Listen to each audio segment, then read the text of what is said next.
Hello दोस्तों, career option में आप सभी का स्वागत है। आज हम लोग की एलपी और टेक्नीशियन के प्रीवियस ईयर की तीसरी क्लास है। ठीक है, इसमें हम आज बायोलॉजी में आए हुए साइंस के प्रीवियस ईयर को क्वेश्चन को देखेंगे। ठीक है, तो हमारा पहला क्वेश्चन क्या कह रहा है कि रक्त के स्कंदन में अनिवार्य पदार्थ है। ठीक है, रक्त के स्कंदन में अनिवार्य पदार्थ है। स्कंदन मतलब क्या होता है? स्कंदन मतलब होता है थक्का जमना। ठीक है, तो रक्त के थक्का जमने में कौन सा पदार्थ अनिवार्य है? ठीक है, तो विटामिन के, विटामिन ए, विटामिन डी और विटामिन ई। तो विटामिन के जो है रक्त का थक्का जमाने में, ठीक है, सहायक होता है।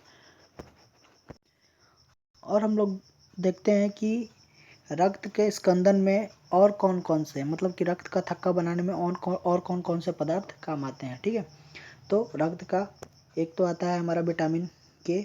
ठीक है, एक होता है थ्रोम्बोसाइट। थ्रोम्बोसाइट को हम लोग क्या कहते हैं? प्लेटलेट्स कहते हैं। ठीक है, थ्रोम्बोसाइट को ही हम लोग प्लेटलेट्स कहते हैं। और कैल्शियम प्लस प्लस, फाइब्रिनोजन और प्रोथ्रोम्बिन। ठीक है, फाइब्रिनोजन और प्रोथ्रोम्बिन भी होता है जो रक्त का थक्का बनाता है। ये हमारा पाया जाता है प्लाज्मा में। ठीक है, ये हमारा किस में पाया जाता है? प्लाज्मा में पाया जाता है। ठीक है, आगे क्या कह रहा है कि हेपेरिन। हेपेरिन सबसे पहले समझते हैं हेपेरिन होता क्या है। ठीक है, तो हेपेरिन एक प्रकार का एंटी क्लॉटिंग या एंटी कोगुलेंट होता है। ठीक है, एंटी क्लॉटिंग मतलब कि ये क्या करता है कि जो हमारे शरीर के अंदर होता है, ठीक है, शरीर के अंदर ब्लड को क्लॉट होने से रोकता है। ठीक है, शरीर के अंदर ब्लड को क्लॉट होने से रोकता है। ठीक है, अब आप लोग के दिमाग में क्वेश्चन आएगा कि फिर हमारा जो बाहर जब कट जाता है, जैसे हाथ वगैरह कट जाता है, तब फिर क्लॉटिंग क्या होता है? क्लॉटिंग कैसे होता है? तो उसमें क्लॉटिंग के लिए ये जिम्मेदार होते हैं। ठीक है, और हेपेरिन क्या होता है? हेपेरिन जब अब हवा के संपर्क में आता है तो हेपेरिन का प्रभाव नष्ट हो जाता है। इस वजह से क्या होता है कि हमारा हेपेरिन जैसे कहीं कट जाता है तो हेपेरिन क्या करता है कि वहाँ पे नष्ट हो जाता है, तो वहाँ पे हमारा ये काम आता है। ठीक है, फाइब्रिनोजन और प्रोथ्रोम्बिन। ठीक है, तो हेपेरिन क्या होता है कि हमारे शरीर के अंदर, ठीक है, शरीर के अंदर क्या करता है? रक्त को क्लॉट होने से बचाता है। नेक्स्ट क्वेश्चन क्या कह रहा है? मानव नेत्र। मानव नेत्र कार्य करता है। ठीक है, मानव नेत्र कार्य करता है उत्तल लेंस की भांति, अवतल लेंस की भांति, समतल लेंस की भांति, या इनमें से कोई नहीं। तो मानव नेत्र जो होता है वो क्या करता है? उत्तल लेंस की भांति काम करता है। ठीक है, मानव नेत्र क्या करता है? उत्तल लेंस की भांति कार्य करता है। जब लेंस पर क्या होता है? उत्तल लेंस की भांति कार्य करता है। ठीक है, तो उत्तल लेंस में हमारा क्या होता है कि प्रतिबिंब क्या होता है? सदैव क्या होता है? छोटा बनता है, उल्टा बनता है और वास्तविक बनता है। ठीक है, तो वो जब लेंस पर, जब वो आँख का जो लेंस होता है उस पर पतली परत छा जाती है तो उसे क्या कहते हैं? मोतियाबिंद कहते हैं। ठीक है, आँखों का पिछला भाग रेटिना कहलाता है। प्रतिबिंब सदैव किस पे बनता है? जैसे कि हम लोग जो देख पाते हैं उसका प्रतिबिंब सीधा हमारे किस पे बनता है? रेटिना पर बनता है, जो आँखों के पीछे का भाग होता है। ठीक है, और उत्तल लेंस में क्या होता है? हमारी जो आँख होती है वो उत्तल लेंस की भांति काम करती है। तो उत्तल लेंस पे सदैव जो प्रतिबिंब बनता है वो छोटा बनता है और उल्टा बनता है और वास्तविक बनता है। ठीक है, जिस कारण हमें आँखों से सीधी वस्तु दिखाई देती है। ठीक है, लेकिन उसका प्रतिबिंब हमारी आंखों में उल्टा बनता है। ठीक है, नेक्स्ट क्वेश्चन देखते हैं। आंखों में प्रकाश की मात्रा को कौन नियंत्रित करता है? जब आंखों में हमारे प्रकाश जाती है तो उसकी मात्रा को कौन नियंत्रित करता है? तो आइरिस होता है, पिपल्स होता है यानी कि पुतली होता है, स्क्लेरा होता है, या कार्निया होता है। ठीक है, तो इसमें क्या होता है कि ये जो आँखों के अंदर जो प्रकाश जाने की मात्रा होती है ना, वो हमारा आइरिस नियंत्रित करता है। ठीक है, राइट ऑप्शन क्या हो जाएगा हमारा? आइरिस नियंत्रित करती है। ठीक है, तो ये पुलिल नहीं होगा, ये मिस प्रिंटिंग हो गया है, इसको पीपल कहते हैं। ठीक है, क्या कहते हैं? पीपल कर लीजिएगा। ठीक है, पीपल को पुतली बोलते हैं। ठीक है, बाकी स्क्लेरा को श्वेत पटल, कार्निया को कार्निया कहते हैं। ठीक है, तो हमारे आँखों में प्रकाश की मात्रा को कौन नियंत्रित करता है? आइरिस नियंत्रित करता है।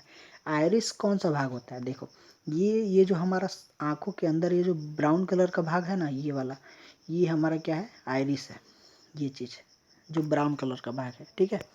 और जो ये ब्राउन कलर के अंदर जो काला वाला भाग है ना, ब्राउन कलर के अंदर ये जो काला वाला भाग है, ये हमारा पिपिल है, ठीक है, जिसको पुतली बोलते हैं। और ये जो वाइट वाला भाग है, ये क्या है? हमारा स्क्लेरा है, ठीक है, स्क्लेरा। ये जो क्या होता है कि ये आँखों के बाहर का भाग है, ठीक है, जो सफ़ेद दिखाई देता है। कंजक्टिवा में यही चीज़ लाल होता है। ये जो वाइट वाला है ना, ये जो वाइट वाला पार्ट है, जब कंजक्टिवा नामक बीमारी होती है तो यही चीज़ लाल हो जाता है, ठीक है। आइरिस क्या होता है? आइरिस देखिए, अधिक तीव्र प्रकाश आने पर यह सिकुड़ जाती है। यह 3 रंग की होती है, काला, नीला और भूरा। मतलब कि प्रकाश की मात्रा को नियंत्रित करती है कौन? आइरिस नियंत्रित करती है, ठीक है। पिपिल क्या होता है? ठीक है, जो मैं काला वाला भाग दिखाया, जो ब्राउन और नीला होता है, काला होता है, भूरा होता है, ठीक है। तो उसके बीच में जो काला वाला भाग होता है उसे क्या कहते हैं? पिपिल कहते हैं। यह आइरिस के बीच का भाग होता है। इसके मध्य आँखों से प्रकाश प्रवेश करती है। मतलब कि क्या होता है कि प्रकाश की मात्रा को नियंत्रित तो हमारा कौन करता है? आइरिस करता है, ठीक है। लेकिन पिपिल्स यानी कि पुतली के माध्यम से प्रकाश क्या होता है कि हमारे आँखों में प्रवेश करती है। ये क्या होता है? काला रंग का होता है, ठीक है। स्क्लेरा क्या होता है? ठीक है, ये आँखों के बाहर सफ़ेद दिखने वाला भाग है। यह जब लाल हो जाता है तो कंजक्टिवा नामक बीमारी हो जाती है, ठीक है।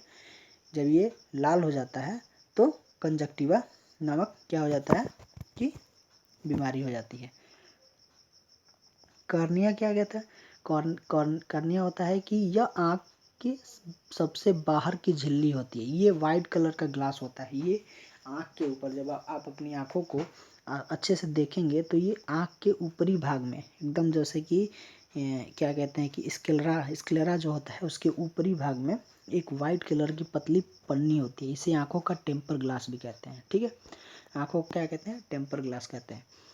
तो क्वेश्चन पूछता है कि आंखों का टेम्पर ग्लास किसे कहते हैं? तो कार्निया को आंखों का टेम्पर ग्लास कहते हैं। नेत्रदान के समय इसी को दान किया जाता है। मतलब नेत्रदान के समय कार्निया ही दान होता है। बहुत लोग सोचते हैं कि नेत्रदान के समय हमारा पूरा आँख को दान कर दिया जाता है, लेकिन नहीं, नेत्रदान के समय हमारा क्या होता है? कार्निया को दान किया जाता है, ठीक है। राइट क्या हो जाता है? कार्निया हो जाएगा। नेक्स्ट क्वेश्चन क्या कह रहा है? जानवर की आँख चमकीली क्यों दिखाई देती है? ठीक है, जानवर की आँख चमकीली क्यों दिखाई देती है? तो जानवर की आँख में एक जिंक पाया जाता है, ठीक है।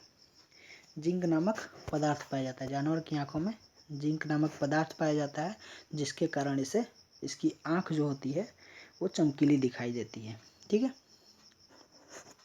तो इसका राइट ऑप्शन क्या हो जाएगा? जिंक हो जाएगा, ठीक है। राइट ऑप्शन जिंक हो जाएगा।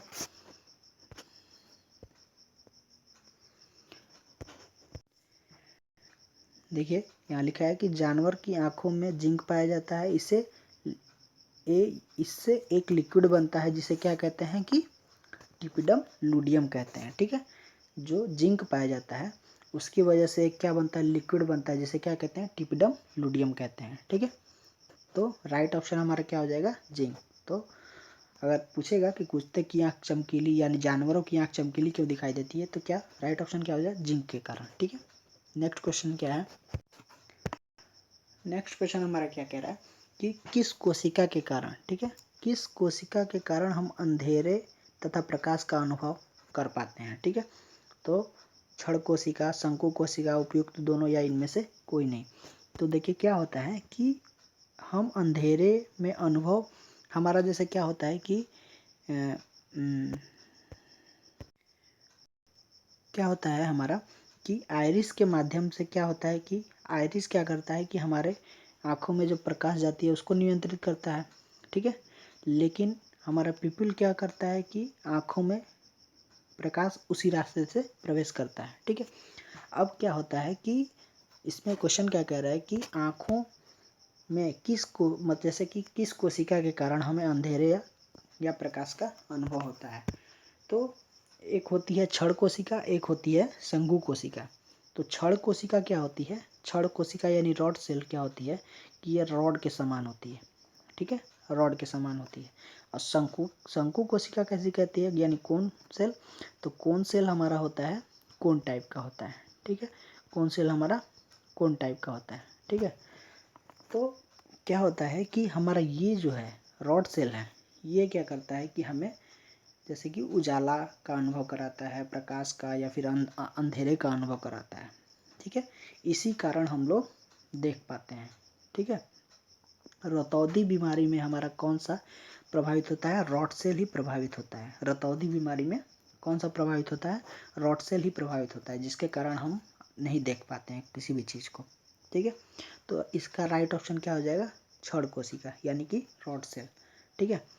और शंकु कोशिका क्या होता है फिर, तो शंकु कोशिका क्या होता है कि ये हमें रंगों का ज्ञान कराती है, ठीक है। शंकु कोशिका क्या होता है कि हमें रंगों का ज्ञान कराती है। शंकु कोशिका कैसा होता है, कोन आकार का होता है। जैसे कि क्या होता है कि शंकु कोशिका कैसा होता है, कोन आकार का होता है, ठीक है। तो ये हमें क्या करता है कि रंगों का अनुभव कराती है, ठीक है। और क्या होता है कि कलर ब्लाइंडनेस जो बीमारी होती है उसमें कौन सी कोशिका प्रभावित होती है आंखों की, ये होती है शंकु कोशिका, ठीक है। तो हमारा इस क्वेश्चन का राइट आंसर क्या हो जाएगा, क्षण कोशिका, ठीक है। अगर क्वेश्चन पूछेगा कि रतौंधी बीमारी में कौन सी कोशिका प्रभावित होती है तो रॉड सेल आंसर हो जाएगा। और अगर क्वेश्चन पूछेगा कि क्या कहते हैं कि कलर ब्लाइंडनेस में कौन सी कोशिका प्रभावित होती है तो उसका आंसर क्या हो जाएगा, कोन सेल हो जाएगा, ठीक है। चलिए आगे देखते हैं। यहाँ पे देखिए कह रहा है कि रॉड सेल क्या होता है, यह प्रकाश की तीव्रता बताती है, ठीक है, अंधेरे तथा प्रकाश का अनुभव कराती है। रतौंधी बीमारी में क्या होता है, यही सेल क्या होता है, प्रभावित होता है। उल्लू में जो उल्लू होता है उसमें सबसे ज़्यादा पाया जाता है, ठीक है, रॉड सेल, ठीक है। उल्लू में सबसे ज़्यादा रॉड सेल पाया जाता है। क्रिटिकल सेल क्या होता है, क्रिटिकल सेल को ही कोनिकल सेल कहते हैं। सॉरी, यहाँ पे क्रिटिकल सेल जो है इसको क्रोनिकल, स्पेलिंग एरर है, इसको क्रोनिकल सेल कर लीजिएगा, ठीक है, इसको क्रोनिकल सेल कर लीजिएगा।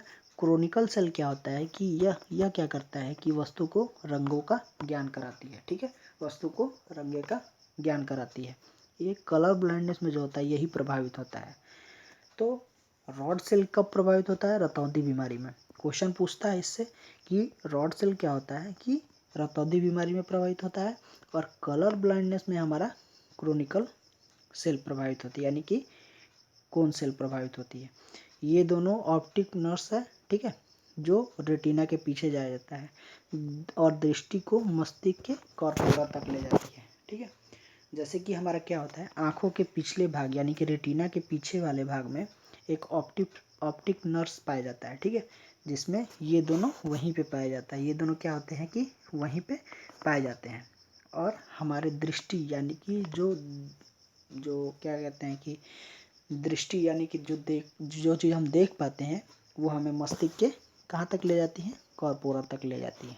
नेक्स्ट क्वेश्चन क्या कह रहा है, अभी जो हम लोगों ने कोन सेल और रॉड सेल को डिस्कस किया, ठीक है, उसी पे देखिए ये क्वेश्चन आया है कि रक्त वर्णांधता नामक बीमारी यानी कि रक्त वर्णांधता क्या होता है कि कलर ब्लाइंडनेस होता है। रक्त वर्णांधता क्या होता है, कलर ब्लाइंडनेस नामक बीमारी किस रंग की पहचान की क्षमता समाप्त हो जाती है।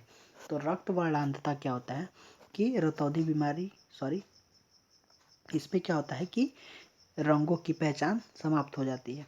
तो रक्त वर्णांधता में रंगों की पहचान समाप्त हो जाती है जो कि कलर ब्लाइंडनेस होता है। इसमें जो है लाल और हरा रंग, ठीक है, इसमें क्या होता है लाल और हरा रंग, इसका दोनों ऑप्शन सही हो जाएगा, ठीक है। तो लाल और हरा दोनों की पहचान क्या हो जाती है, समाप्त हो जाती है। राइट ऑप्शन क्या हो जाएगा हमारा, लाल और हरा, ठीक है। नेक्स्ट क्वेश्चन क्या, RH फैक्टर की खोज किसने की थी, ठीक है। तो RH फैक्टर की खोज जो है हमारा दोनों लोगों ने किया था, ठीक है। तो आरएच फैक्टर की खोज किसने की थी? तो आरएच फैक्टर की खोज लैंडस्टीनर और वीनर ने की थी। तो राइट ऑप्शन हमारा क्या हो जाएगा? दोनों हो जाएगा, ठीक है। नेक्स्ट देखते हैं आरएच फैक्टर क्या होता है। आरएच फैक्टर क्या होता है? यह एक विशेष प्रकार का एंटीजन होता है जो सबसे पहले रिसस नामक बंदर में देखा गया, ठीक है। ये क्या होता है कि आरएच फैक्टर क्या होता है कि जो जैसे कि क्या होता है कि हम लोगों ने देखा होगा ब्लड ग्रुप में क्या होता है, पॉजिटिव होता है और निगेटिव होता है। तो यही जो है क्या होता है, आरएच फैक्टर होता है। अगर किसी ब्लड ग्रुप में अगर पॉजिटिव है, ठीक है, अगर पॉजिटिव है तो उसमें आरएच फैक्टर पॉजिटिव होगा, ठीक है। और आरएच फैक्टर अगर निगेटिव है, ठीक है, आरएच फैक्टर अगर निगेटिव है तो वो ब्लड ग्रुप क्या होगा? निगेटिव होगा। जैसे कि ए पॉजिटिव, ठीक है, ए निगेटिव। तो इसमें आरएच फैक्टर पॉजिटिव है, ठीक है, आरएच फैक्टर पॉजिटिव है। तो ये क्या होता है कि हमारा ब्लड ग्रुप कौन सा हो जाएगा? ए पॉजिटिव हो जाएगा, ठीक है। और इसमें क्या है कि आरएच फैक्टर नहीं है तो हमारा ब्लड ग्रुप क्या हो जाएगा? निगेटिव हो जाएगा, ठीक है। नेक्स्ट क्वेश्चन क्या कह रहा है? नेक्स्ट क्वेश्चन कह रहा है कि फाइब्रिनोजन नामक प्रोटीन कहाँ बनता है, ठीक है। फाइब्रिनोजन नामक प्रोटीन कहाँ बनता है? लीवर में बनता है या फिर रक्त में बनता है या आमाशय में बनता है या ब्रेन में बनता है? तो देखिए फाइब्रिनोजन नामक जो प्रोटीन होता है वो हमारा कहाँ बनता है? लीवर में बनता है। तो राइट ऑप्शन क्या हो जाएगा? लीवर हो जाएगा। आइए हम लोग समझते हैं इसके बारे में। तो फाइब्रिनोजन को समझने से पहले हम लोग को प्लाज्मा को समझना पड़ेगा, ठीक है। तो प्लाज्मा क्या होता है? प्लाज्मा रक्त में पाया जाने वाला महत्वपूर्ण भाग है, ठीक है, जिसमें 90 से 92% क्या होता है? जल होता है, ठीक है। और 8 से 10% क्या होता है? प्रोटीन और कार्बोहाइड्रेट होता है, ठीक है। ये हो गई प्लाज्मा की बात। और प्लाज्मा में क्या होता है कि प्लाज्मा में ही फाइब्रिनोजन और प्रोथ्रोम्बिन नामक प्रोटीन पाया जाता है जो रक्त को थक्का बनाने का काम करता है, ठीक है। तो हम लोगों ने शुरू में ही देखा था, स्टार्टिंग में ही देखा था कि रक्त का थक्का बनाने में कौन कौन से पदार्थ महत्वपूर्ण है, जिसमें कि विटामिन के भी था, ठीक है, कैल्शियम प्लस प्लस भी था, ठीक है, कैल्शियम प्लस प्लस भी था, और हमारा प्लेटलेट्स भी था, ठीक है, और हमारा प्रोथ्रोम्बिन और फाइब्रिनोजन भी था, ठीक है। तो वही चीज़ है कि रक्त का थक्का बनाने में हमारा क्या होता है कि प्लाज्मा में प्रोथ्रोम्बिन और फाइब्रिनोजन नामक प्रोटीन पाया जाता है जो रक्त का थक्का बनाने में काम आता है, ठीक है। अब रक्त क्या होता है? दो भागों में, रक्त को दो भागों में बांटते हैं, जिसमें से एक क्या होता है कि एक हमारा हो जाता है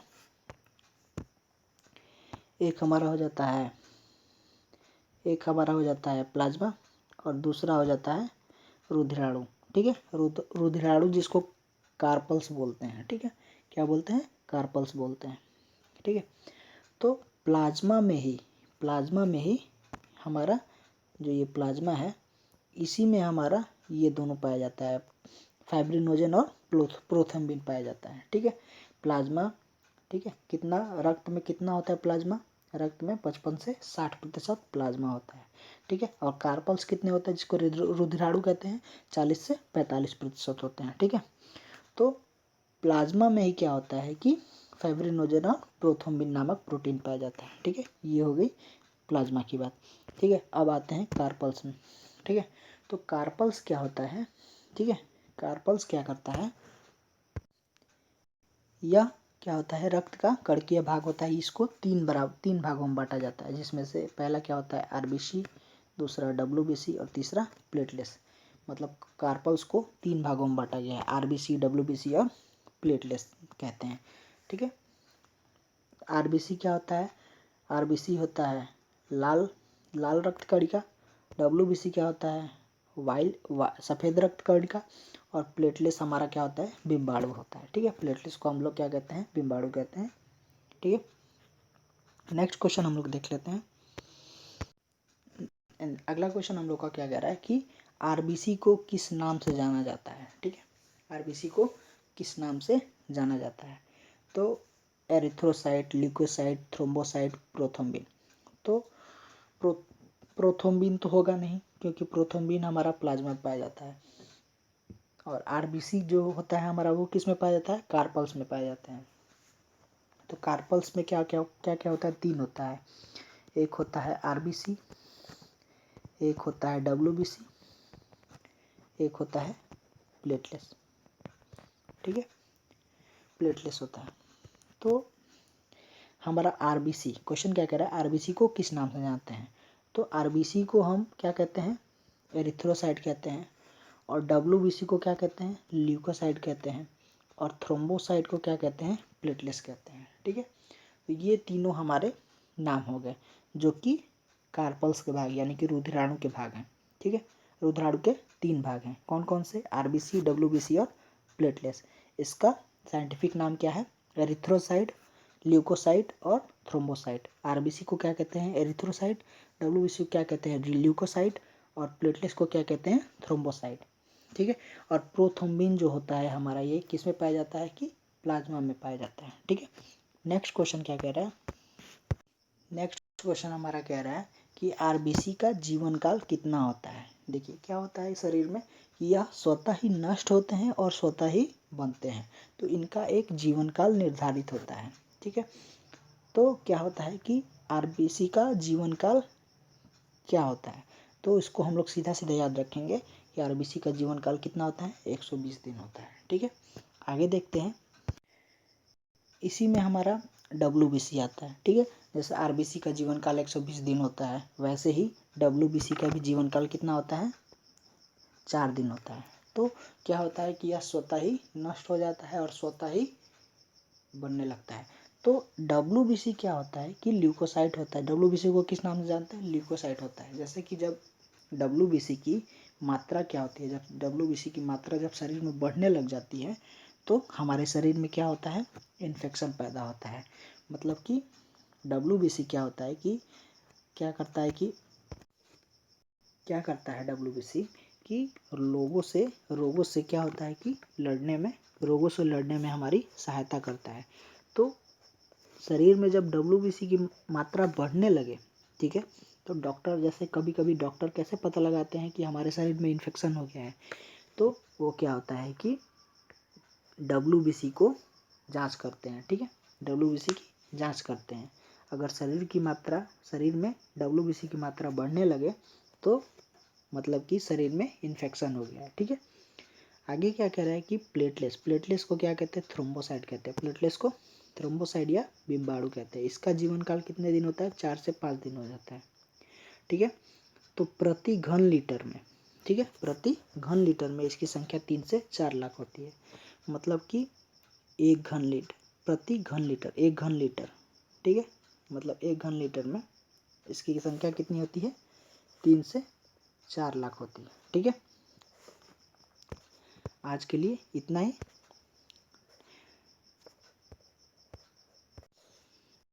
आज के लिए हम लोग इतना ही रखते हैं।